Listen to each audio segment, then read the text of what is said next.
بسم الله الرحمن الرحيم. ولولا إذ دخلت جنتك قلت ما شاء الله لا قوة إلا بالله إن ترني أنا أقل منك مالا وولدا. صدق الله العظيم. نبدأ موسمنا يا جماعة للفأس، موسم 2024، موسم خير على الجميع إن شاء الله، ربنا يرزق الجميع. طبعا كنا بنقول الموسم اللي فات موسم صعب، للأسف السنة دي الموسم أصعب. طبعا الفترة من شهر 3 كده لآخر 4 أو لنص 4 كانت في ذبذبة في درجات الحرارة، دي طبعا أثرت علينا بالسلب، غير درجات الحرارة المرتفعة اللي جت بعد كده بدري من شهر 5 كده والدنيا حر جدا. فطبعا في عندنا حاجات فأست بدري وفي حاجات متأخرة. عندنا مثلا أول فأسنا اهوت كانت بيضة 20/4، النهارده طبعا 20/7، يعني بنتكلم في 90 يوم، في حين ان عندنا حاجات 30/3 وقبل كده من التاريخ ده طبعا لسه ما فقستش.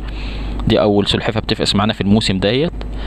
غير البيض طبعا اللي اتعرض لاختلاف في درجات حراره ودروبات اللي كانت بتحصل ما استحملش طبعا، لان طبعا اول شهر ده بيبقى مهم ان درجات الحراره تكون الدنيا فيه كويسه وثابته.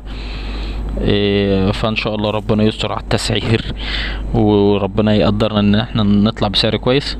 طبعا عندنا بيض كتير بالشكل ده غير البيض اللي فرقع.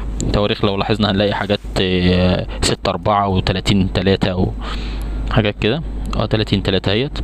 ان شاء الله موسم خير على الجميع وكل سنه وانتم طيبين.